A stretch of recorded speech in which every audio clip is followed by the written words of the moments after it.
এই সিংহের বাচ্চাটি গিরগিটিকে দেখছিল। তখনই হঠাৎ পাহাড় থেকে কিছু শব্দ আসতে থাকে।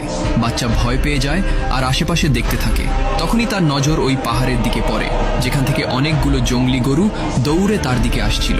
মনে হয় যেন আকাশ ফেটে গেছে। বাচ্চা ঘাবড়ে যায় আর ভয়ে সেখান থেকে পালাতে থাকে। আসলে এসব তার চাচার প্ল্যান ছিল, যেটা এই হায়নারা পরিচালনা করছিল।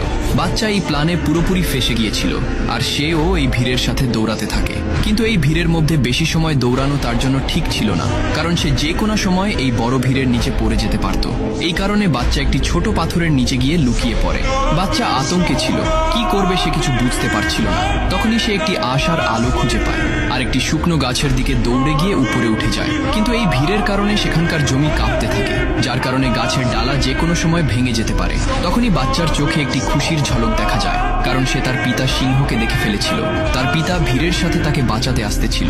সিংহ তাকে ধরে আর সুরক্ষিত জায়গায় রাখে, কিন্তু দুর্ভাগ্যক্রমে সে এই ভিড়ের মধ্যে পড়ে যায়। যখন বাচ্চাটি আশা ছেড়ে দেয়, ঠিক তখনই পাহাড়ের অন্য পাশে পিতাকে চড়তে দেখে।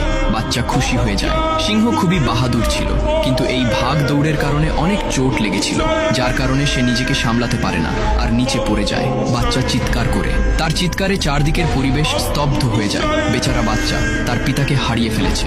সে মনে কষ্ট নিয়ে শুধু তার পিতাকে দেখতেছিল। তখনই বাচ্চার চাচা সেখানে চলে আসে। সে বলে, তোর পিতা আমাদের পরিকল্পনার শিকার হয়ে গেছে, আর এখন তোর পালা, আদরের ভাতিজা।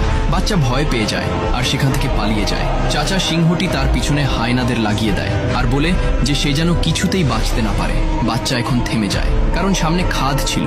বাচ্চাটার পা পিছলে সে খাদে পড়ে যায়। হায়নাদের মনে হয় বাচ্চা মরে গেছে। এই কারণে তারা সবাই সেখান থেকে চলে যায়, কারণ এত উঁচু জায়গা থেকে পড়ার পরে বাঁচা প্রায় অসম্ভব ছিল। এখন চাচা সিংহ সবাইকে ধমকে ভয় দেখিয়ে নিজেই জঙ্গলের রাজা হয়ে যায়। সে খুবই নির্মমভাবে তার ভাইয়ের পরিবারকে জঙ্গল থেকে বের করে দেয়। শয়তান সিংহ শুধু তার ভাইয়ের ক্ষমতা দখল করতে চেয়েছিল, যেই কাজে সে সফল হয়ে গিয়েছে। কিন্তু কাহিনী তো এখন মাত্র শুরু হয়েছে, কারণ ওই বাচ্চা সিংহটি তখনও বেঁচে ছিল। চাচা সিংহের আসল রূপ দেখার পর ঘোরে ফিরে যাওয়া তার কাছে ঠিক মনে হয়নি। এই কারণে সে একাই এই মরুভূমিতে নিজের যাত্রা শুরু করে দেয়। কিন্তু অনেক চোট লাগার কারণে সে কিছু দূর যাওয়ার পরই বেহুশ হয়ে যায়। তারপর কিছু সময়ের মধ্যেই অনেকগুলো শকুন সেখানে চলে আসে, যারা তাকে চারদিক থেকে ঘিরে ফেলে। এবং যখনই তারা তাকে খাওয়ার জন্য এগিয়ে যায়, তখনই সেখানে দূর থেকে একটি জানোয়ার তার দিকে আসতে থাকে। এটা একটি জঙ্গলি শূকর ছিল। সে সব শকুনকে সেখান থেকে তাড়িয়ে দেয় আর তার হুঁশ আসা পর্যন্ত তার কাছেই বসে থাকে। বেজি তার দাঁত দেখে ভয় পেয়ে যায়, কারণ এটা একটা সিংহের বাচ্চা ছিল।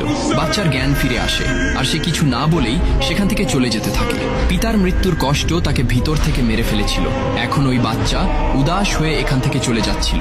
বেজি আর শূকর তার সাথে কথা বলার চেষ্টা করে।